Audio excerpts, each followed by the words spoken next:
करते हैं इस इलेक्ट्रोकेमिकल सेल की एक्सप्लेनेशन। अब इसमें मैंने जिंक रोड ली। जिंक रोड के साथ मैंने सोल्यूशन लिया जिंक सल्फेट का। That side is anode negative and the other side is cathode positive. This cathode side consist of copper road and the copper sulphate solution. और इसके centre में है salt bridge. सबसे पहले सॉल्ट ब्रिज क्या होता है? सॉल्ट ब्रिज एक यू शेप ट्यूब होती है जिसके अंदर हमने इलेक्ट्रोलाइट रखा हुआ है KCl। KCl एक इनर्ट इलेक्ट्रोलाइट है जो किसी के साथ रिएक्ट नहीं करता। और इस KCl को इसमें रखने के लिए, इसमें टिकाने के लिए हम इसके अंदर मिक्स करते हैं agar agar. Agar agar gel form में होती है, जेलेटिन फॉर्म में होती है, जो कि इस पूरे यू शेप ट्यूब में प्रेजेंट होती है। और इसका मेन काम होता है कि ये KCl को बाहर नहीं आने देती, क्योंकि हमने इस सॉल्ट ब्रिज को इन्वर्टेड फॉर्म में यहाँ पे प्लेस करना है। तो इस एगर एगर का काम है कि ये जेल फॉर्म में प्रेजेंट होती है, जो कि इस इनर्ट इलेक्ट्रोलाइट को बाहर नहीं आने देती। अब इन दोनों रोड्स को हमने अटैच किया एमीटर के साथ, जो कि हमें करंट की रीडिंग बताता है। जब ये एक्सपेरिमेंटेशन स्टार्ट होगा तो जिंक की रोड टूटेगी। जैसे जिंक की रोड टूटती है तो इसमें से जिंक आयंस बाहर आते हैं। ये जिंक आयंस सोल्यूशन की तरफ जाएंगे और जो इलेक्ट्रॉन्स हैं इस वायर के थ्रू पास होके यहाँ पे आ जाएंगे इस सोल्यूशन में। इस सोल्यूशन में है कॉपर 2 पॉजिटिव। ये कॉपर 2 पॉजिटिव 2 इलेक्ट्रॉन गेन करेगा और यहाँ पे इकट्ठा होना शुरू हो जाएगा। तो अब हमने इसकी रिएक्शन करनी है। स्टार्टिंग में क्या हुआ, जिंक की रोड टूटी। जब जिंक की रोड टूटी तो बना जिंक 2 पॉजिटिव आयंस और बाहर निकले 2 इलेक्ट्रॉन। ये 2 इलेक्ट्रॉन इस वायर के थ्रू पास होंगे और सॉल्यूशन में जाएंगे। अब सॉल्यूशन में है कॉपर 2 पॉजिटिव। कॉपर 2 पॉजिटिव ये 2 इलेक्ट्रॉन गेन करेगा और बन जाएगा कॉपर। और ये कॉपर इस रोड के आसपास डिपॉजिट होना शुरू होगा। अब यहाँ पे जिंक ने इलेक्ट्रॉन लॉस किए सो दैट अंडरगो ऑक्सीडेशन। और यहाँ पे कॉपर 2 पॉजिटिव ने 2 इलेक्ट्रॉन गेन किए सो दैट अंडरगो रिडक्शन। तो इस इलेक्ट्रोकेमिकल सेल में ऑक्सीडेशन और रिडक्शन दोनों हो रही हैं। अब क्वेश्चन आता है कि इस सॉल्ट ब्रिज का फंक्शन क्या है। सॉल्ट ब्रिज का मेन फंक्शन होता है कि ये सर्किट को कंप्लीट करता है। It completed the circuit, and second one, it maintain electrical neutrality। सबसे पहले हम बात करते हैं कि ये सर्किट को कंप्लीट कैसे करता है।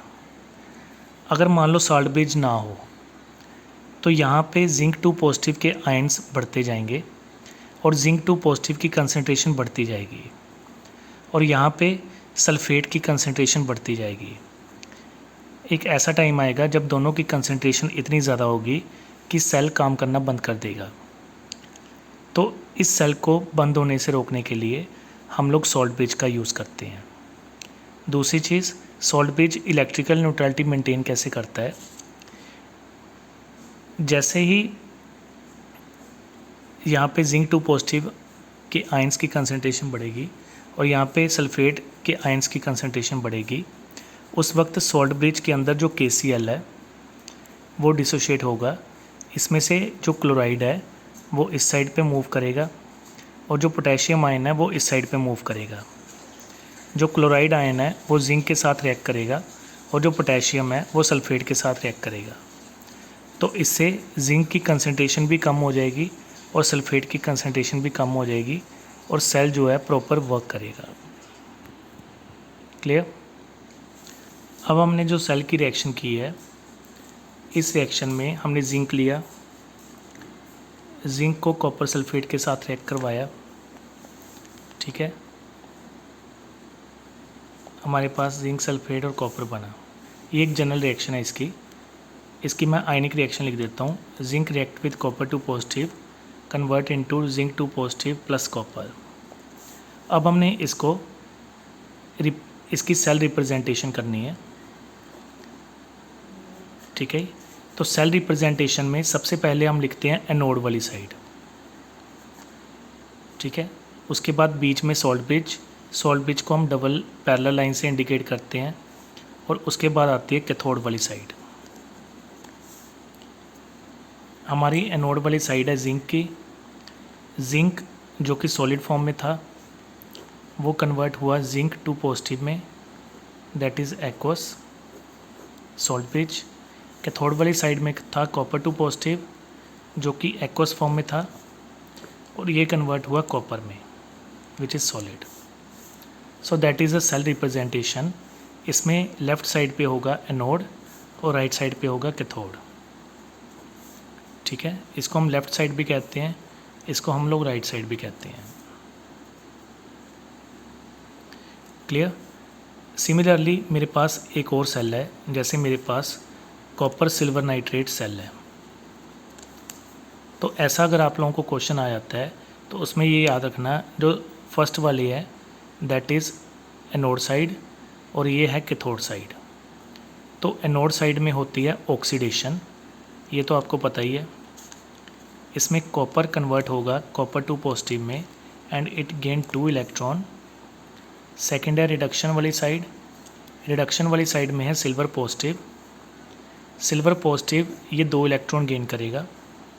वैसे सिल्वर का 1 पॉजिटिव चार्ज होता है तो ये 1 इलेक्ट्रॉन गेन कर सकता है, बट यहाँ पे इसने 2 इलेक्ट्रॉन गेन किए हैं तो यहाँ पे 2 सिल्वर पॉजिटिव आएगा and it convert into 2 Ag। तो अगर हम इसकी सेल रिप्रेजेंटेशन करें तो सबसे पहले एनोड वाली साइड कॉपर की, ये कन्वर्ट हुआ कॉपर टू पॉजिटिव में which is aqueous salt bridge. उसके बाद silver and 2 time Ag। Clear. Similarly zinc और HCl सेल, इसमें एनोड वाली साइड होगी जिंक की। Zinc convert into zinc two positive plus 2 electron, और कैथोड वाली साइड होगी हाइड्रोजन की। H positive gaining 2 electron and become H2 and the cell representation is zinc convert into zinc to positive, copper to positive convert into copper। Clear. अब हमने बात करनी है कि जैसे मेरे पास 2 सेल है, 2 हाफ सेल है, एक में है जिंक की रोड, एक में है कॉपर की रोड, एक में है कॉपर सल्फेट का सोल्यूशन, एक में है मेरे पास जिंक सल्फेट का सोल्यूशन। सेम मेरे पास वही सेल है जो मैंने पहले लिया हुआ है।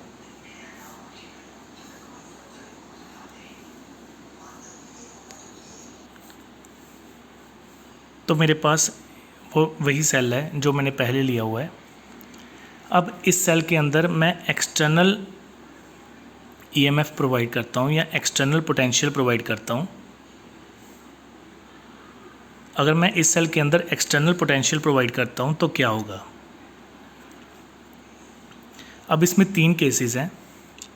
सबसे पहले मैं आप लोगों को बता दूं कि इसमें जो मैंने सोल्यूशन लिया हुआ है उसकी कंसंट्रेशन 1 मोलर है, और इस पूरे सेल की जो EMF है या इसका जो सेल पोटेंशियल है वो 1.1 वोल्ट है।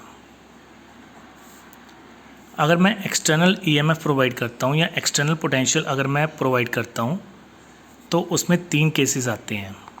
सबसे पहले जो मैं एक्सटर्नल पोटेंशियल प्रोवाइड करूँगा अगर वो 1.1 वोल्ट से कम हो तो क्या होगा। जो मैं एक्सटर्नल पोटेंशियल प्रोवाइड कर रहा हूँ अगर वो 1.1 वोल्ट के इक्वल हो तो क्या होगा। जो मैं एक्सटर्नल पोटेंशियल प्रोवाइड कर रहा हूँ अगर वो 1.1 वोल्ट से ज़्यादा हो तो क्या होगा। मींस हमारे पास एक सेल है इलेक्ट्रोकेमिकल सेल, उस इलेक्ट्रोकेमिकल सेल में मैं एक्सटर्नल पोटेंशियल प्रोवाइड कर रहा हूँ, तो एक्सटर्नल पोटेंशियल प्रोवाइड करने पे इसमें क्या चेंज आएगा वो हमने देखना है। ठीक है। जनरली इलेक्ट्रोकेमिकल सेल जो है जिंक और कॉपर का उसका पोटेंशियल होता है 1.1 वोल्ट, बट जो हम लोग एक्सटर्नल पोटेंशियल प्रोवाइड कर रहे हैं अगर वो 1.1 वोल्ट से कम हो तो क्या होगा, 1.1 वोल्ट के इक्वल हो तो क्या होगा, या 1.1 वोल्ट से ज़्यादा हो तो क्या होगा, ये हमने अब देखना है। तो जनरली मेरे पास जो सेल है उसमें होता क्या है, जो मेरे पास जनरल सेल है उसमें क्या होता था कि इलेक्ट्रॉन्स फ्लो करते थे एनोड टू कैथोड की तरफ, ठीक है, एनोड टू कैथोड की तरफ, और करंट जो है वो ऑपोजिट फ्लो करता था from the cathode to anode. अब देखिए, अगर मैं एक्सटर्नल ईएमएफ प्रोवाइड करता हूँ which is less than that of 1.1 volt, तो सेम वैसे ही प्रोसीड करेगा ये। इलेक्ट्रॉन्स फ्लो करेंगे फ्रॉम जिंक टू कॉपर और करंट फ्लो करेगा फ्रॉम कॉपर टू जिंक। अगर मैं एक्सटर्नल ईएमएफ प्रोवाइड करता हूँ 1.1 वोल्ट के इक्वल, तो ना इलेक्ट्रॉन्स फ्लो करेंगे और ना करंट। अब अगर मैं एक्सटर्नल ईएमएफ 1.1 वोल्ट से ज़्यादा प्रोवाइड करता हूँ, जो एक्सटर्नल ईएमएफ है वो मैं 1.1 वोल्ट से ज़्यादा प्रोवाइड करता हूँ, तो ये रिएक्शन ऑपोजिट हो जाएगी। फिर ये वाली साइड बनेगी एनोड और ये वाली साइड बनेगी। So in this electrons flow from copper to zinc and the current flow from zinc to copper। तो ये रिएक्शन बिल्कुल ऑपोजिट हो जाएगी। Clear students? हमारा नेक्स्ट टॉपिक है electrode potential of the cell और EMF of the cell. EMF को हम जनरली नाम देते हैं इलेक्ट्रोमोटिव फोर्स, ठीक है।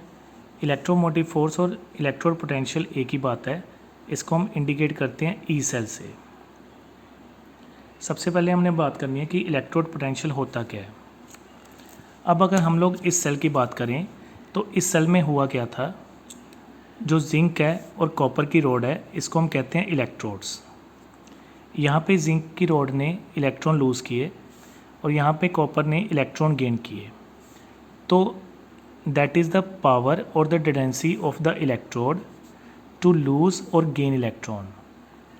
यहाँ पे इलेक्ट्रोड की टेंडेंसी कि वो कितने इलेक्ट्रॉन लूज़ कर सकता है या कितने इलेक्ट्रॉन गेन कर सकता है, उसी को हम नाम देते हैं electrode potential.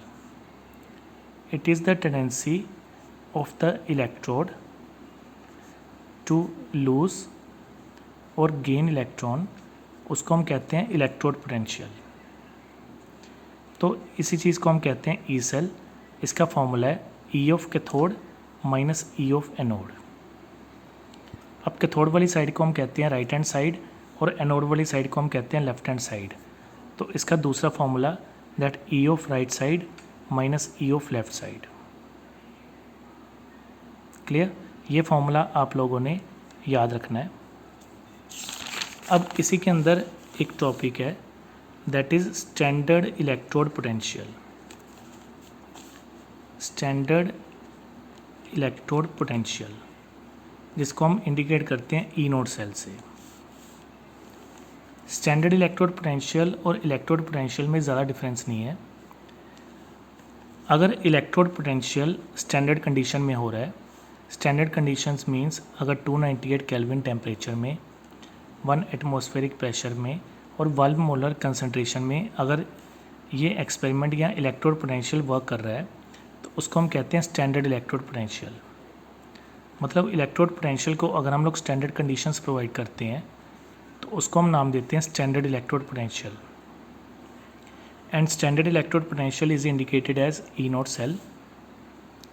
This E naught cell is equal to E naught of cathode minus E naught of anode, या E naught of right side minus E naught of left hand side.